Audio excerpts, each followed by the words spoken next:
guys! Welcome to my vlog! So for today's video, Ikwento ko sa inyo ang story ng aming barangay. An history of municipality. And 3 tourist spots that located in eastern Visayas and its history. so let's start!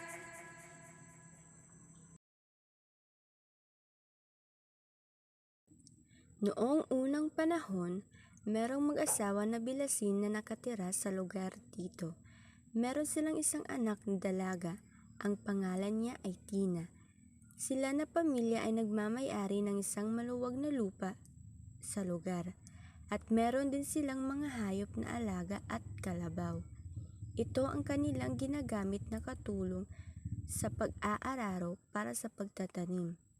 Dahil sa maluwag nilang lupain, hindi na nila ito kayang araruin upang pagtaniman, at ang iba, ipinagpalit na lang nila ng itak, gulok, sombrero, piko at iba pang mga gamit, kapalit ng 1 ektarya nilang lupain. Nung hindi na kaya ni Bilasin na magtrabaho, naghanap siya ng mga trabahante na makakatulong niya. May isa siyang trabahante na may pangalan na Tiban.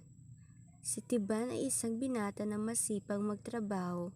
Nakita ni Bilyasin na mapagkakatiwalaan si Tiban.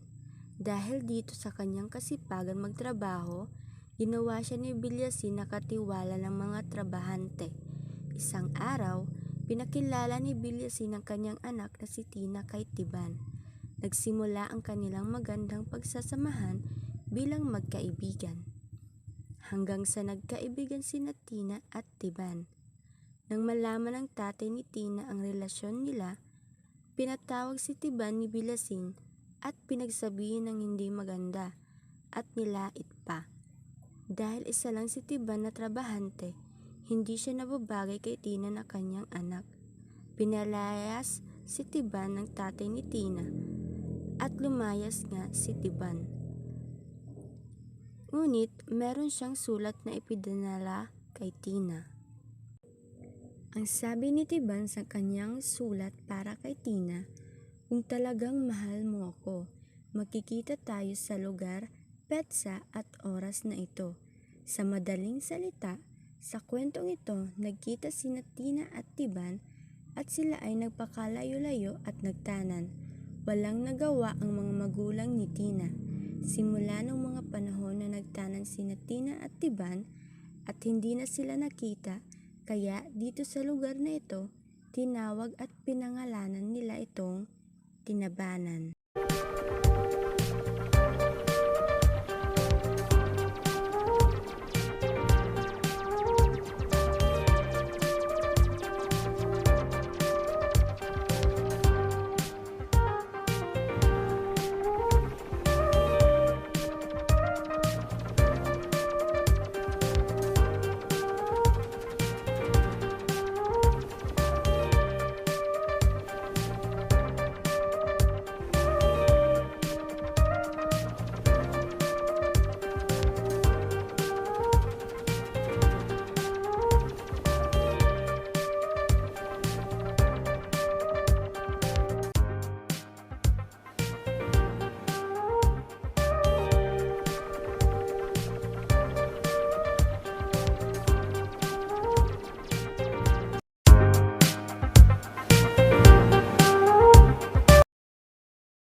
welcome to Marabot Samar!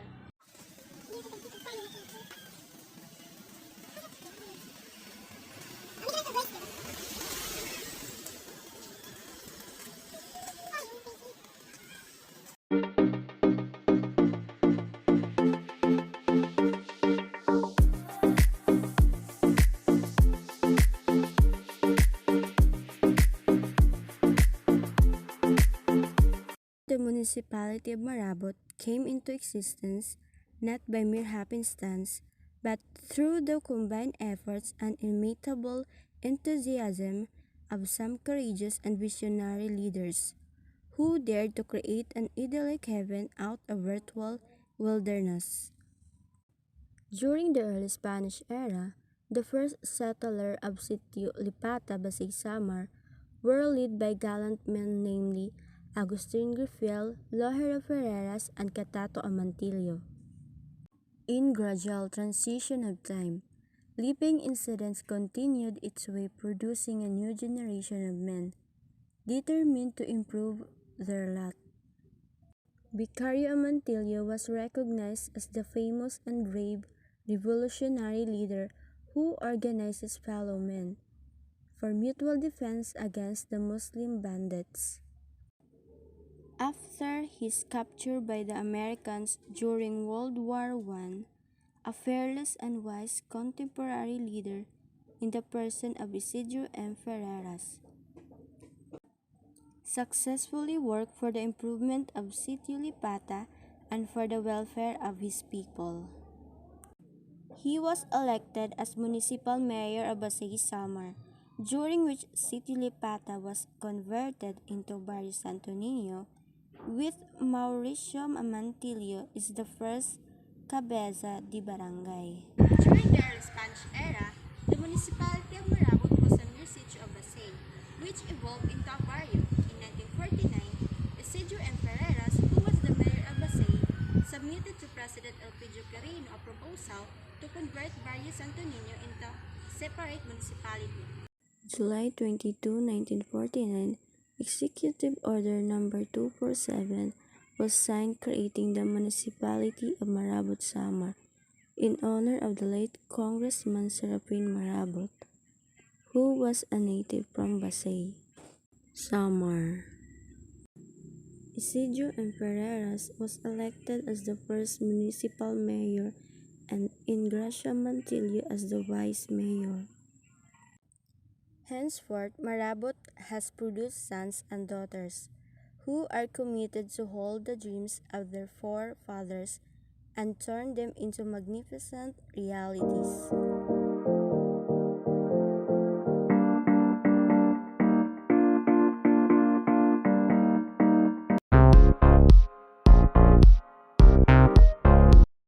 Now, we're going to MacArthur Park.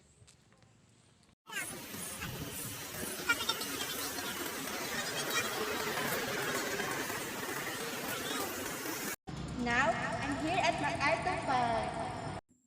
Part of the Pacific Campaign of the war, the Battle of Leyte began on 17 October 1944 and saw American and Australian troops work together with Filipino guerrilla forces to invade and capture this area from the Japanese.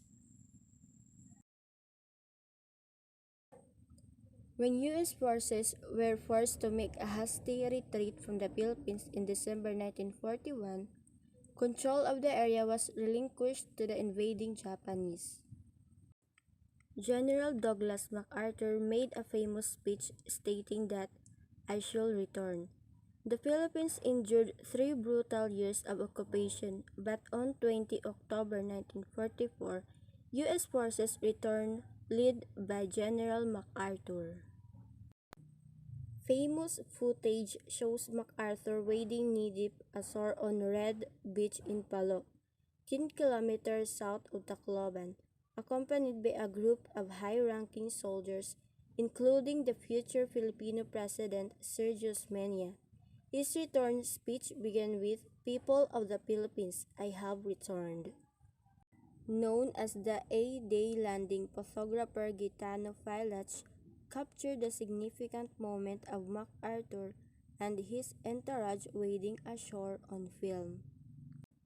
Consequently, it became one of the most iconic photographs of World War II. For this reason, the Leyte Landing Memorial comprises 7 bronze statues portraying the A-Day landing. The statues were designed by sculptor Anastasio Quedo and stand at almost 10 feet tall. They were officially inaugurated in 1981 at the 37th anniversary of the A-Day landing. In front of the sculpture, 2 information plaques, one in Filipino and one in English, describe the symbolism of the statue and the reasoning for being positioned there. Within the park, there is also a small museum that contains a selection of photographs, A copy of MacArthur's speech and diverse selection of items collected to reflect MacArthur's involvement in the Philippines throughout World War II. The Battle of Leyte is also linked to the famous naval clash known as the Battle of Leyte Gulf, which took place in the nearby waters.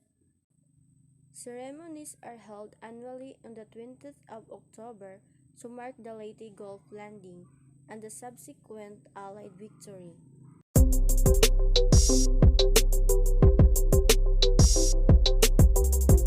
Ngayon, nandito po tayo sa Santo Niño Shrine.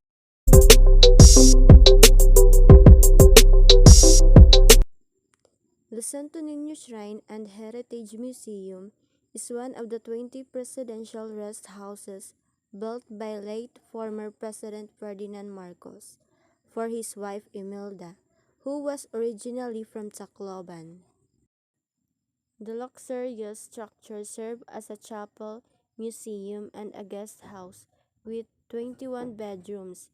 In 1979, a religious landmark was built in honor of Santo Niño, the patron saint of Tacloban City, then became another requisition of Presidential Commission on Good Government in 1986. For all its grandeur, however, it's said that Imelda stayed in the house only once. Currently, it is widely visited by tourists for its affiliation with the Marcos family.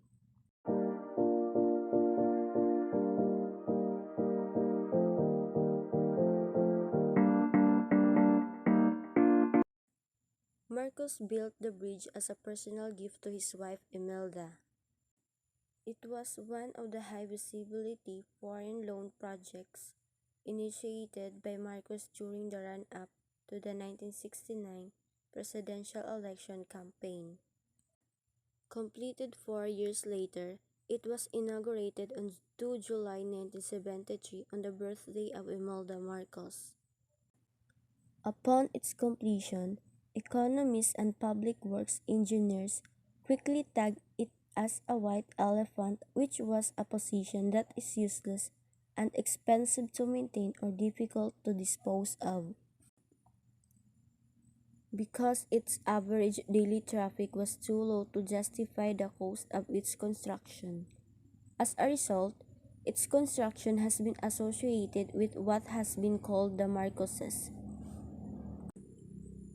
In the years after the Marcos conjugal dictatorship, economic activity in Samar and Leyte has finally caught up, with the bridge intended function under the guidance of several administrations from Corazon Aquino to the present administration and has become an iconic tourist attraction.